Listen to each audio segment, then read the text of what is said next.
Usia seseorang bisa terkena gangguan mental itu usia dari 3 tahun sudah bisa 3 tahun terkena gangguan mental. Waduh. Wow. Jangan sampai saya juga pernah kena ini. Usia 3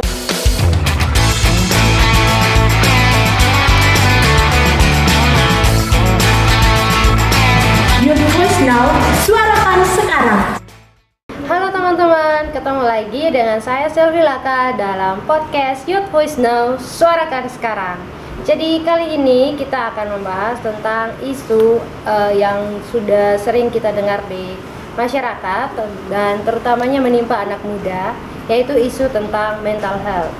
Nah, kali ini kita tidak akan sendiri ya membahas tentang mental health. Jadi kita sudah kedatangan tamu pakar psikolog yang tahu bagaimana itu mental health dan bagaimana cara mengatasinya. Jadi mari kita kenalan dulu sama tamu kita. Jadi selamat malam Ibu. malam. Selamat malam. Oh ya, di samping saya juga ada Ica. Hai. Kenalkan diri dulu. Perkenalkan, nama saya Ica Kristiani Hiliburu, panggil saja Ica. Oke. Saya Epifania Ladapase, saya psikolog anak. Boleh sapa Fani saja, Ibu Fani boleh. Oke, Ibu Fani. Oke, kami samanya Ibu Fani ya. Ya. Oke. Ini nih kita kan mau bahas tentang mental health. Nah, mental health ini kan kalau di masyarakat dikenal dengan istilah apa? Kesehatan mental. Jadi mungkin saya juga mungkin pernah dengar juga, saya juga tidak tahu, mungkin saya pernah mengalami, tapi mungkin Ibu bisa jelaskan ini apa tentang mental health itu apa sih dan dia tuh seperti apa? Oke. Mental health ya. Kesehatan mental itu kondisi jiwa seseorang atau kondisi mental seseorang yang seimbang antara pikiran, perkataan dengan perilaku. Jadi balance. Apa yang diucapkan itu sesuai dengan apa yang dipikirkan dan perilaku yang ditunjukkan itu sesuai dengan tuntutan lingkungan atau sesuai dengan kondisi yang normal. Jadi tidak kurang ataupun tidak berlebihan. Jadi semuanya harus balance seimbang. ya. Oh, iya. Terus Sesuai juga dengan kapasitas diri. Kadang kalau terlalu memaksa ya kita akan melihat itu sebagai sesuatu yang tidak sehat secara mental.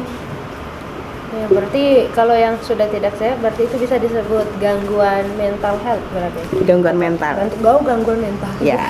Woi, kalau gangguan mental itu dia seperti yang tadi dijelaskan juga, yang kalau sudah tidak seimbang lagi. Ya, kalau gangguan mental itu seseorang yang mengalami gangguan di dalam proses berpikir, ya. Jadi macam-macam sebenarnya gangguan mental. Jadi proses berpikirnya ini sudah tidak sesuai, kemudian akan diikuti dengan emosi yang ditunjukkan, kemudian akan diikuti juga dengan perilaku yang tidak sesuai. Ya. Jadi bahaya sekali ya kalau gangguan sudah sampai kena bahaya. gangguan mental. Orang kalau sudah mengalami gangguan mental sebaiknya sedini mungkin segera diatasi. Ya, kalau semakin lama akan semakin parah. Menurut Ibu Fani itu apa sih yang menyebabkan terjadinya gangguan mental? Oke, gangguan mental ya. Ya. Gangguan mental ini sebenarnya bagaimana orang menyikapi situasi stres atau situasi menekan yang dirasakan.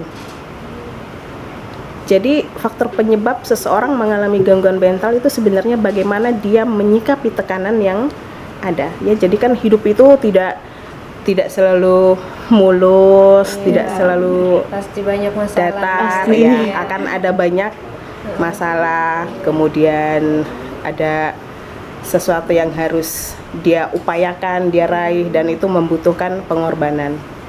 Ya, kalau tekanan itu kuat dan bagaimana dia menyikapi itu tidak sesuai dengan kapasitas dirinya, tidak sesuai dengan kemampuan mental kejiwaan dia, nah ini bisa bahaya. Jadi kan begini, di dalam kalau kita berbicara tentang bagaimana seseorang itu akan mengalami gangguan mental, jadi ketika masalah datang, jadi ada di dalam sistem limbik yang namanya amigdala ini, dia yang akan memproses informasi yang masuk. Jadi ketika tekanan yang dirasakan itu datang, kita meresponnya itu secara negatif.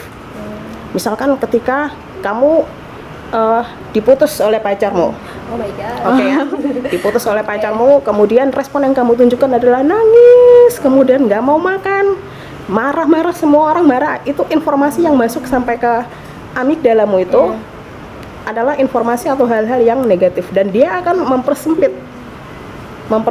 Jadi hormon yang masuk, hormon yang akan membawa informasi itu keluar yang dari amigdala ini akan keluar, dan ya menjadi tidak, perilakumu menjadi tidak sesuai. Jadi marah sudah tidak pada tempatnya lagi. Kadang masalahnya ini, kemudian nanti ada temanmu datang, belum juga habis Belum selesai. ucapan dia, kamu sudah tinggi nadanya. Nah, ini langsung cepat meledak Iya. begitu ya. seperti Oh iya. itu. Saya kan bukan dari ini nih, saya belum tahu tentang psikolog. Saya kira-kira boleh tahu amigdala ya? Itu ada di mana ya? Amigdala itu ada di otak ya, di sistem limbik. Jadi ada di bagian otak otak bagian belakang ini akan memproses ya Jadi informasi. dia tuh yang menyebabkan itu lebih ke bagaimana cara kita merespon ya, bukan yang dari luar diri kita. Atau Ya, jadi ketika kita mendapatkan tekanan atau mendapatkan masalah, bagaimana kita merespon masalah itu? Bagaimana kita merespon tekanan itu? Kan kamu kata gini, saya stres. Oh, stresnya, masalahnya kenapa nih sampai stres? Tapi ternyata kamu bisa merespon itu dengan hal yang positif. Misalkan ketika kamu mengalami stres, kamu bertindak mengambil tindakan itu dengan bekerja lebih giat, olahraga, lari, atau mungkin ya melakukan kegiatan-kegiatan yang lebih positif. Nah, itu ketika respon itu muncul, maka kamu akan baik-baik saja, mentalmu akan terjaga. Tetapi ketika merespon stresmu itu dengan cara yang negatif, yang seperti tadi Ibu katakan, tidak mau makan, mengurung diri, kemudian menjadi antisosial. Nah, ini adalah respon-respon negatif.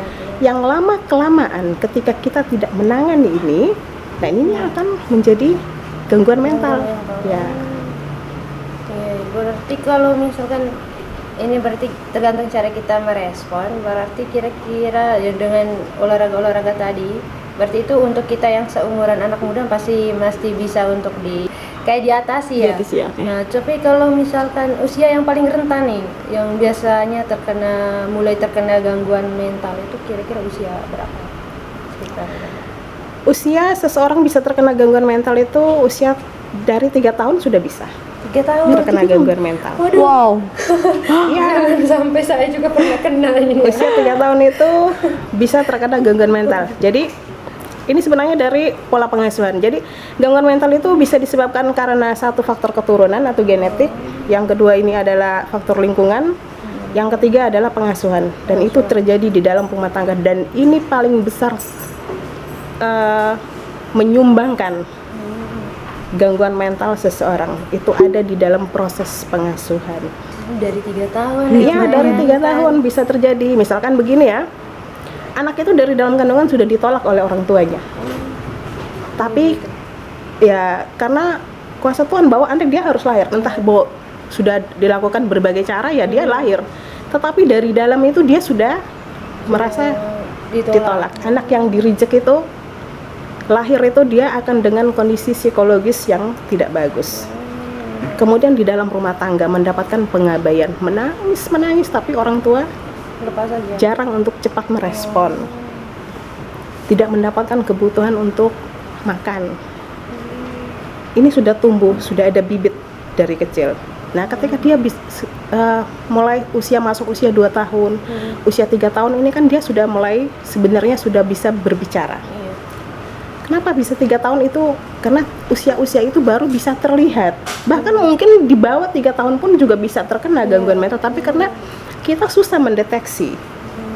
Misalkan anak yang mengalami selective mutism. Jadi selective mutism itu anak yang berbicara itu dia pilih-pilih kepada siapa dia bicara. Oh iya. dia akan diam 1000 bahasa ketika orang lain yang datang. Itu benar-benar terkunci mulutnya, tidak akan dia bicara. Iya, ada juga yang Nah. begitu. Itu mungkin karena ada satu peristiwa luar biasa yang dia alami. Akhirnya dia memilih untuk tidak berbicara. Oh iya. Berarti 3 tahun tuh kayaknya berarti orang tua punya tanggung jawab besar ya untuk menjaga mentalnya anak Ya, supaya tetap sehat. dan gitu itu ya. bagian dari gangguan juga secara psikologis. Keterlambatan bicara, speech iya. delay, gangguan berbahasa. Selain karena memang itu dari secara motoriknya, nah itu bisa juga karena secara psikologis. Berarti anak-anak yang kayak terlambat jalan, terlambat bicara itu juga bisa jadi karena ada gangguan seperti itu pada saat ini. Kalau terlambat jalan, itu kita berbicara lagi tentang biologis. Itu gangguan perkembangan lagi. Banyak gangguan-gangguan, mulai dari masa gangguan perkembangan, kemudian nanti masuk usia anak, ada yang namanya selective mutism tadi, ada yang anak autis, ada anak ADHD, attention deficit hyperactivity disorder. Nah, itu juga gangguan mental. Kemudian nanti dengan anak gangguan belajar, itu juga bisa terjadi. Dia mungkin tidak mau belajar, tidak mau ini. Ada sesuatu yang terjadi di dalam pengasuhan itu yang tidak entah disadari atau tidak disadari oleh orang tua. Dan ini sudah cukup mengganggu mental anak Iya. itu. Umurnya 3 tahun ya. Saya mengingat lagi sepertinya aku. Itu yang terdeteksi. Mungkin saja yang dibawa, tapi karena kita belum bisa mendeteksi kan, karena dia mungkin belum bisa berbicara, dia belum bisa menunjukkan perilaku untuk menolak. Tapi kalau anak 3 tahun itu kan dia sudah bisa memilih. Betul. Memilih kepada siapa dia berbicara, kepada siapa dia mau untuk bermain, kepada siapa mungkin dia mau mengungkapkan apa yang dia rasakan, itu dia sudah mulai bisa memilih anak 3 tahun. Terus menurut Ibu, bagaimana mengetahui gejala dari ciri-ciri orang yang memiliki gangguan mental health?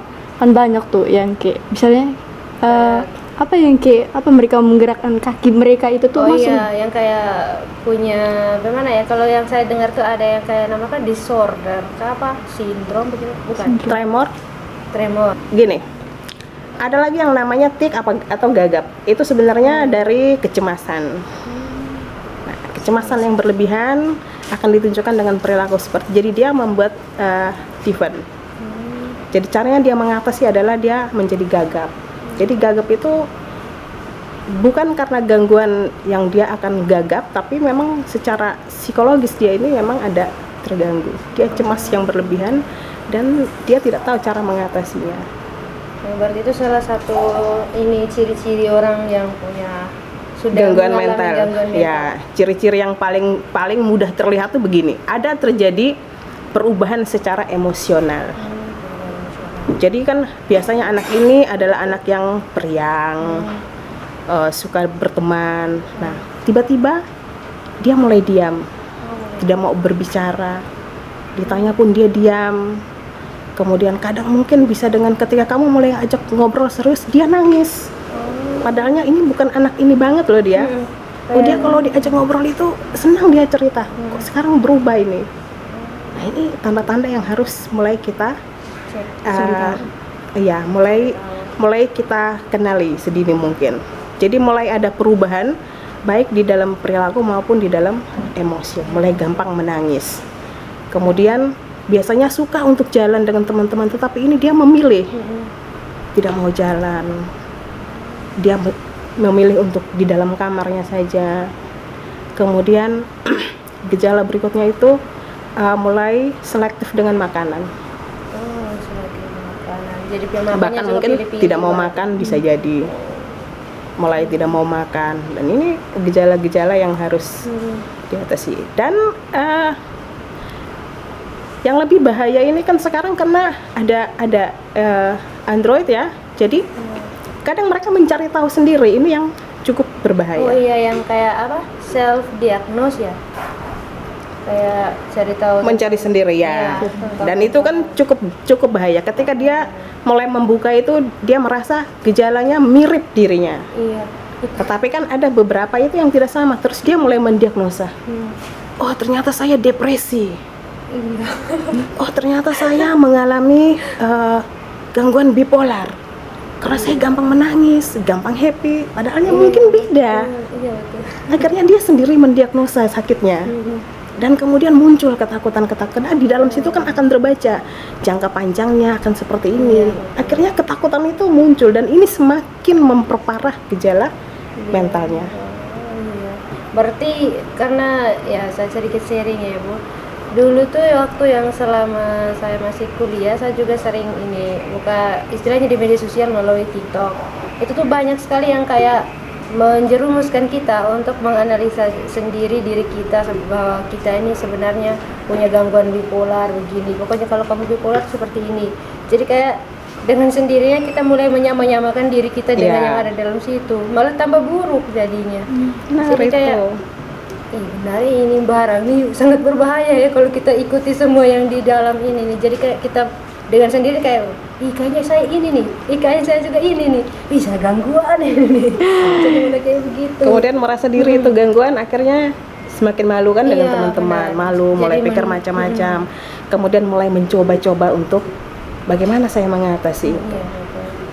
Nah, jadi kalau kira-kira nih setelah tahu begini, kalau misalkan kita sudah tahu orang di sekitar kita, mungkin teman kita yang mulai mengalami gangguan seperti itu, kira-kira apa yang kita sebagai orang terdekatnya itu harus lakukan?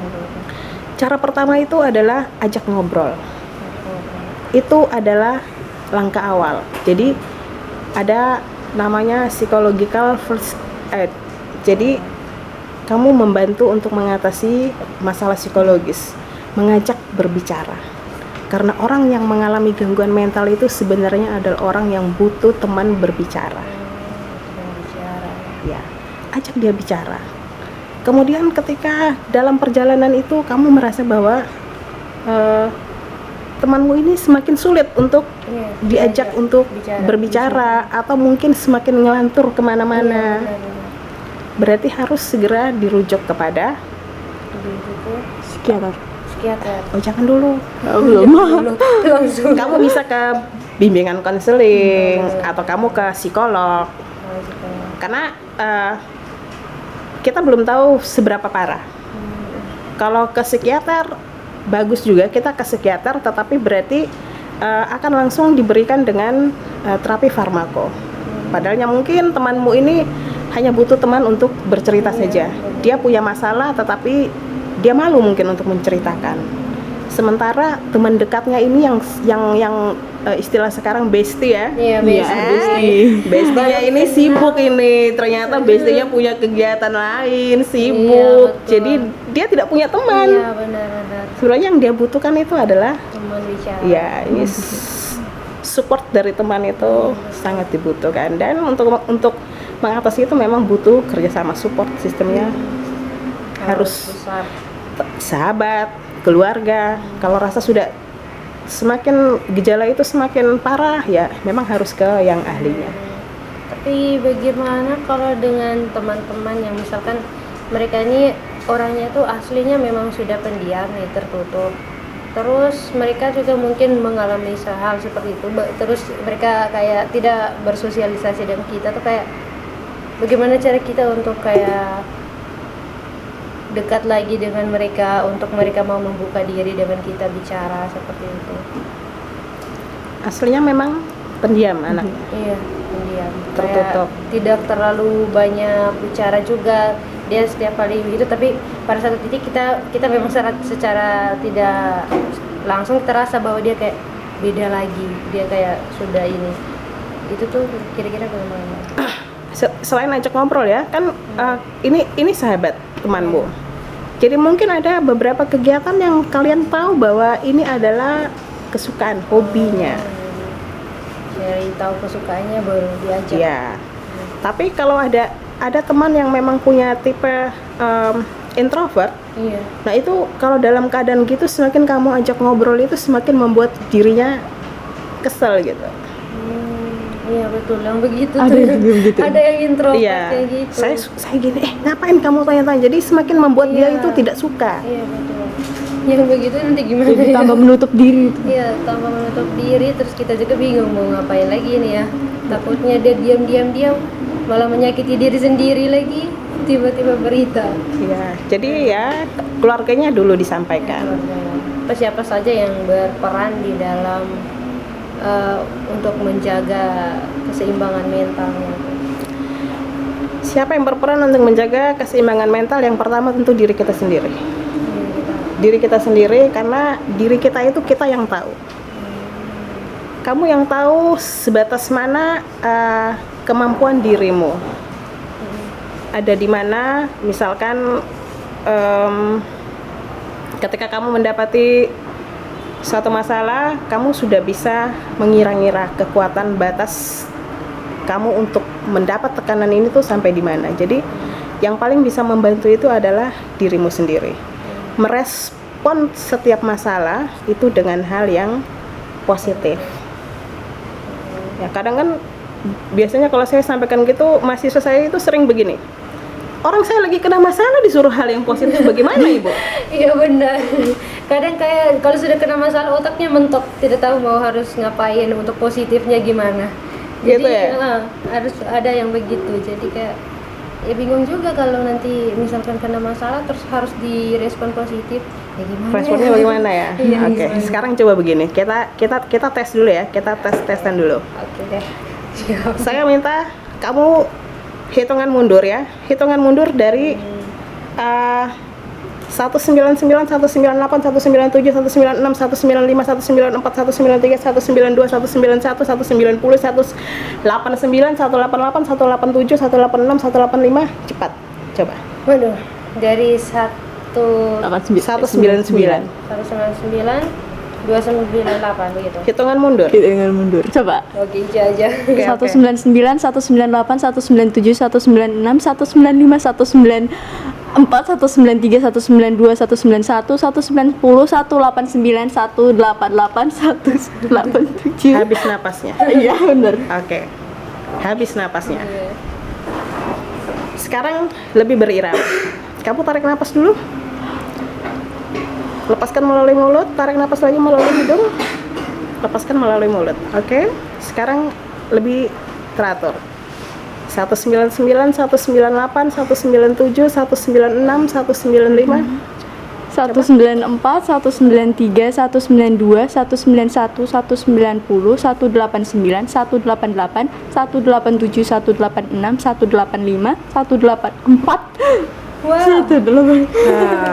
Oh ya, lebih Oke ya. Jadi begitu. Ketika kamu mendapatkan satu tekanan, jangan langsung bertindak. Kamu harus tenangkan dulu dirimu. Mungkin dengan atur pernafasanmu, baru kita mulai berpikir harus buat apa saya. Jadi diri ini harus kita kuasai, benar ya, bukan dikuasai oleh masalah itu. Kamu harus menguasai. Jadi ketika mendapatkan tekanan yang kuat itu, jangan langsung bertindak. Tenangkan dulu, tarik napas bila perlu, kita atur pernapasan dulu. Oke, kita berpikir. Jadi itu berarti dia setelah mengenal diri sendiri baru dia atur cara meresponnya berarti. Dan kalau yang belum mengenal diri sendiri ini bagaimana ya? Enggak, ini kalau belum mengenal diri. Kan Harus kenal dulu dirinya. Kan biasanya bilang apa? Kalau remaja anak muda tuh kayak masih masa-masa mencari jati diri. Mencari jati Ya. diri. Yang kalau yang di masa itu terus dapat kena gangguan mental, terus ada masalah, susah, mereka juga belum tahu diri mereka itu kekuatannya di mana-mana, itu caranya bagaimana? Oke. Ini kita kembali lagi, siapa yang paling rentan mendapatkan gangguan mental? Iya. Anak. Anak. Karena proses berpikir mereka masih pada tahap belum berpikir komplit. Ya. Jadi dia baru ketika mendapatkan masalah, dia belum bisa mengolah masalah itu, ya akhirnya dia menyimpan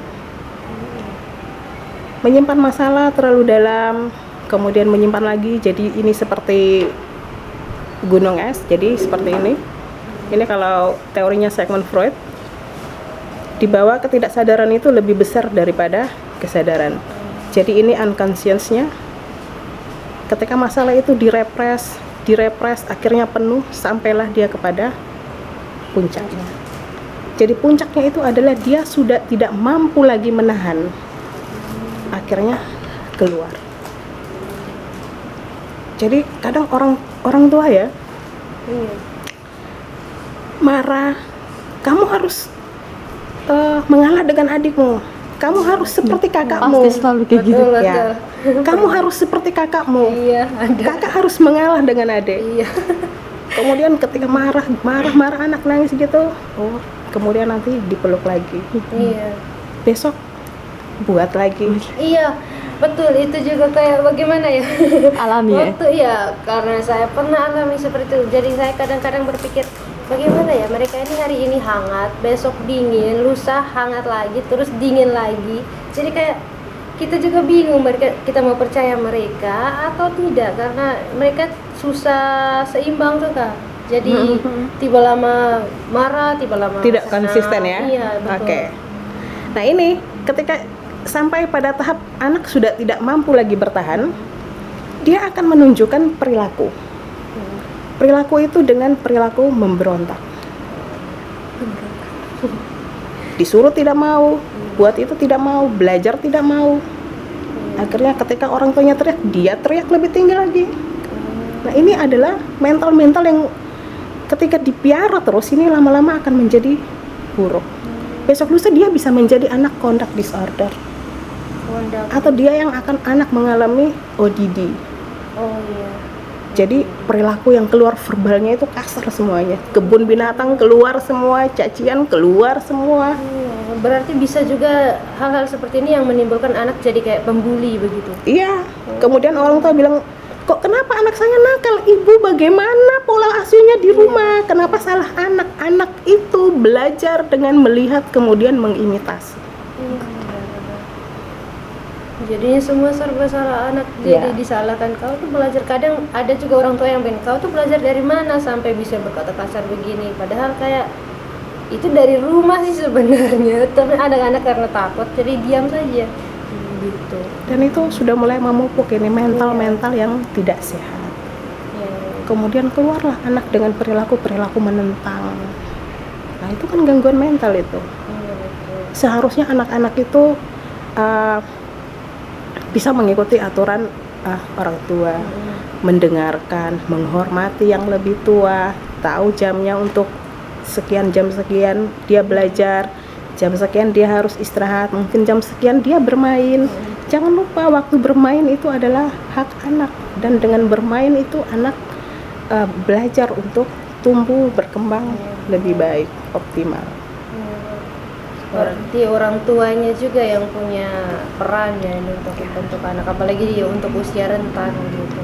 Jadi kira-kira yang perlu dilakukan orang tua ini untuk mencegah atau mungkin ketika anaknya itu sudah mulai mengalami gangguan mental, kira-kira apa yang harus dilakukan orang tua sebagai orang terdekat, paling dekat ya? Yang perlu dilakukan orang tua ya adalah Ngajak ngobrol mungkin. Kalau ngajak ngobrol saya rasa kayak susah, karena semakin anak itu masuk, kalau menurut saya ya ibu, bukan secara psikologi, kalau secara masuk di usia remaja mereka kayak mulai merahasiakan nih kayak hal-hal yang berhubungan dengan perasaan mereka. Misalkan ada cowok yang saya suka nih, hanya karena takut dimarahin, tapi kamu masih sekolah sudah cowok-cowok gini. Jadi mereka mulai merahasiakan hal-hal begitu. Jadi kayak mau untuk terbuka susah. Jadi kayak takut buat ngasih tahu gitu nih. ya. Ya, jadi ketika anak mulai masuk remaja ini orang tua ini harus mulai sadar. Ini anak sudah remaja, berarti pada suatu waktu orang tua sebaiknya memposisikan dirinya ini seperti teman buat anaknya. Karena kan kalau bercerita kepada teman itu lebih bebas terbuka daripada ke orang tua.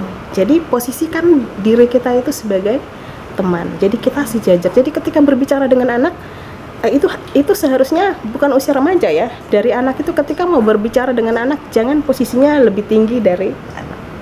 Kita harus sejajar dengan anak, kemudian menyampaikan hal itu kepada anak. Nah, ketika anak mulai masuk remaja, posisikanlah diri ini sebagai sahabatnya. Sehingga ketika dia mulai misalkan anak perempuan ya, remaja perempuan mulai mengalami menstruasi, dia tidak perlu mencari ke teman, tidak perlu mencari ke media sosial. Sebaiknya yang dia cari tahu kepada siapa? Ibunya. Karena oh ini ibu saya itu adalah sahabat curhat yang paling baik, teman ngobrol yang paling asik. Akhirnya dia ngobrol sama ibunya. Begitupun ketika dia mulai jatuh cinta, mulai ada perasaan ketertarikan dengan lawan jenis, siapa yang harus dia cerita? Ya harusnya ibunya ini orang pertama yang harus dia cerita. Jangan sampai ke temannya. Kadang teman bisa memberi informasi yang tidak tepat. Bisa saja itu untuk dirinya bagus, tapi tidak bisa bagus untuk kita. Karena ya masing-masing orang itu beda. Berarti memang kalau orang tua ini gimana ya? Dia memang harus bisa menempatkan fleksibel ya, bisa menempatkan diri dengan terhadap anaknya supaya anaknya tidak menjauhkan diri.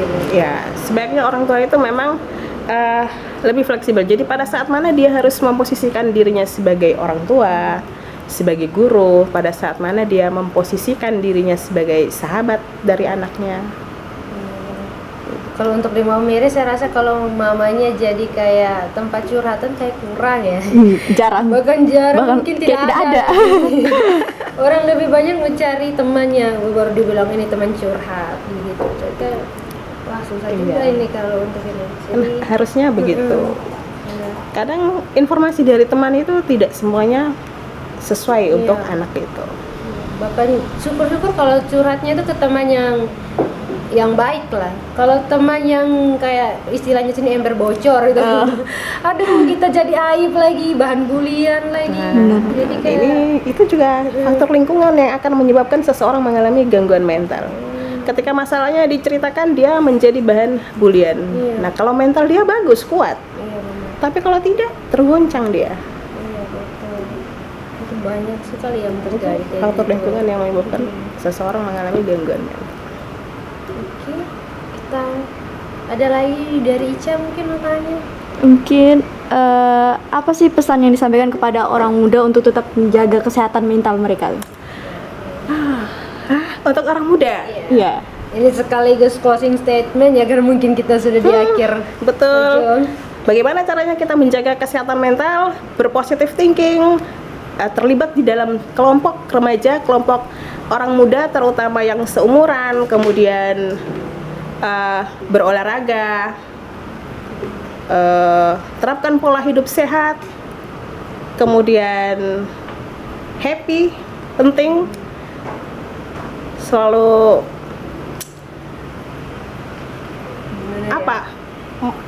stay produktif.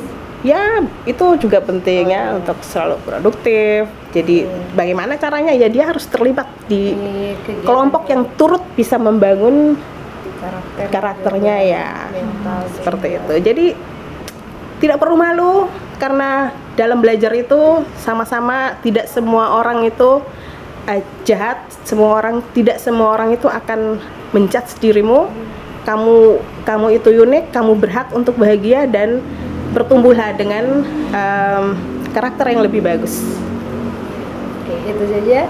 Oke, terima kasih Bu sudah menemani kita sepanjang podcast hari ini, dan mudah-mudahan semua yang disampaikan atau hal-hal tadi bisa menjadi catatan dan pesan untuk teman-teman yang menonton ini, baik mungkin bapak mama juga yang menonton, biar lebih was-was terhadap anaknya, jangan sampai merusak mental anak sejak dini.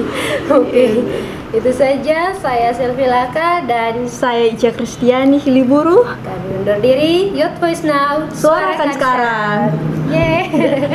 Oke, thank you. Youth Voice Now, suarakan sekarang.